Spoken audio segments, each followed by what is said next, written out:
Hi there, Dr. Gary here on the road. We sell dental practices nationwide. Today's topic is some dentist buyers simply lack confidence of themselves and have too much fear to pull the trigger when buying a dental practice. So we're going to get into this today, what this story is. We try to tell you things as they're breaking so that you can learn from them. Anyway, as you know, before we get into that, we are now in multiple states. We have 10 employees, and we're now available to you from 8 a.m. till 9 p.m. every day. So please give us a call every day except Christmas and Easter. We are available to you. The information, and our phone numbers are 201-663-0935. Our email or website is dentalpracticeguide.com, or it's nationwidedentalpracticebrokers.com. So just give us a call. We'd love to hear from you and give you advice buying and selling, or just want to chat about it. We're here to help you. Now, our phone number is answered every day. So that 201-663-0935 is your main contact number. Just give us a call. Okay? Everything you're about to hear today is for entertainment purposes. It's not legal or business advice. If you're thinking about selling to a DSO, we have the experience to help you. I was a dentist for 25 years, and then I've been selling dental practices for 13 with hundreds of transactions. So we think we have the knowledge to share. If you want to sell to a DSO and you're grossing, in that 1.8 or higher with 6 operatories or more, please give us a call. I'll be happy to provide information to you. We know who they are, the best ones are, the worst ones are, who's going to go to closing, who's having trouble financially. A lot of shakeup in the industry now. It's changing. Some of the biggest players are not even buying single practices anymore. So we can get you that information. Now, also, they'll pay our commission. Majority of the time, commission's paid, so no commission to the seller. Also, if you work with us, we'll get your legal fees reimbursed on closing.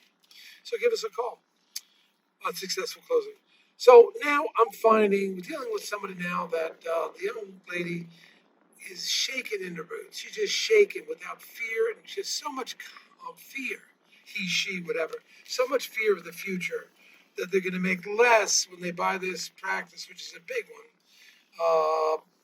than they will if they were to maintain their job. And we tell them this all the time. We hear this story all the time. Oh, I could make more by staying at my job.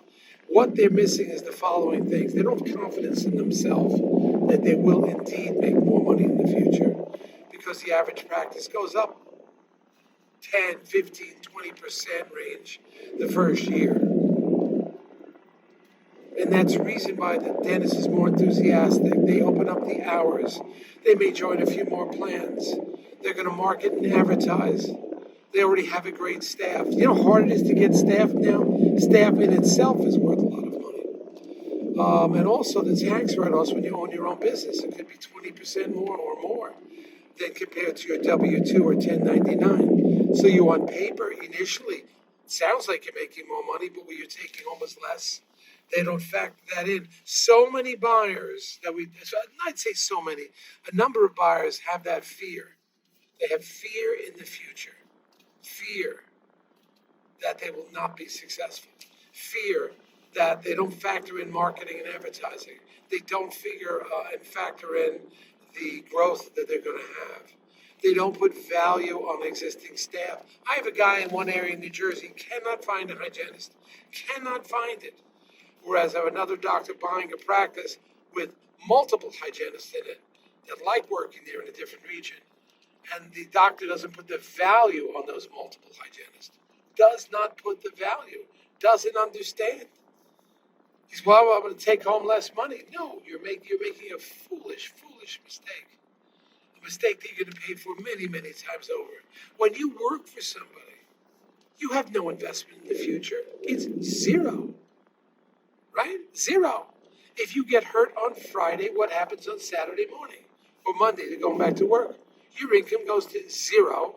You have no investment. You can't bring in friends to work for you. There is no hygienist to work for you. Your income goes to zero. And I'm dealing with disabled dentists all the time, and you won't make enough money through your disability insurance. I'm dealing with this all the time. They don't see it. The young dentist, the young buyer who's nervous doesn't see it. Wasn't exposed to entrepreneurs. I'm exposed to successful dentists. I was fortunate that my dad was a very successful businessman, had 275 men work for him and his partners, round the clock, 6 days a week. My brother was successful, my younger brother was successful, everybody's successful. And I'm surrounded by all these dentists that do so well. And we have the factor 99.75% of dentists are successful. Nobody fails.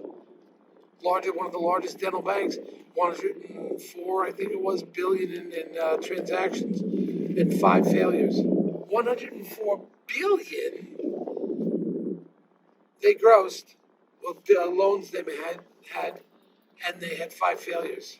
That's like nothing. All right, so it means you're 100%, close to 100% success rate. So convincing a dentist, you have to give them, the dentist has to factor in all these numbers. Now, some dentists only look on the downside. Like a young couple buying a house, they find everything wrong with it, but nothing right with it initially. Then when they move in, it's like, great, it's a great community, it's a safe community, it's a great school system, it's everything they got going on. You got to put value on all these things. So when a dentist is giving me all the negative things about a practice that they won't make as much money as they did as an associate, it's like, you got to be kidding me. You have no investment in the future. You get sick. You have nothing coming in. Zero. You're riding it all. And if you lose your job, you're not going to make any. Where are you going to find another job that easy? Making big money. So there's no problem finding jobs. I got no problems at all. Yeah, tell me about it. Maybe the job has some Medicaid to it or 20% Medicaid, or they don't pay you at the job. Big salaries, you don't get paid. Yeah, I know some dentists that there's a lot of write-offs at the office and they work for, and they write off too much that they can't collect. It comes out of their salary, the write-offs. They're not getting paid on production, they get paid on net collections. So there's just so much that certain dentists that don't factor in the entrepreneurial, the growth factor, confidence in themselves, long-term investment in their future by owning a practice, the tax write-offs by owning a practice, nothing. They miss all that. And that's what we have to deal with. And I'm dealing with that today. Try to convince these doctors, but that's pretty much what's going on. I hope you've learned something from this. Please call us. We have new practices coming out constantly, here to help you, answering the phone essentially every day except Christmas and Easter. We're here to help you, and certainly you will be successful. If you hit the subscribe button, you'll get posted. I think we're approaching 350 YouTube videos now. So we're out there getting the information. We're giving the information from the street as it's breaking right now. No time for fancy studios and suits and blue screens and plans and special lighting. If you want that, we're not that for you. But you want stuff that's happening today, what the problems are today. If you want to hear it from the street, from the front lines, this is your source. It's your choice. Bye now.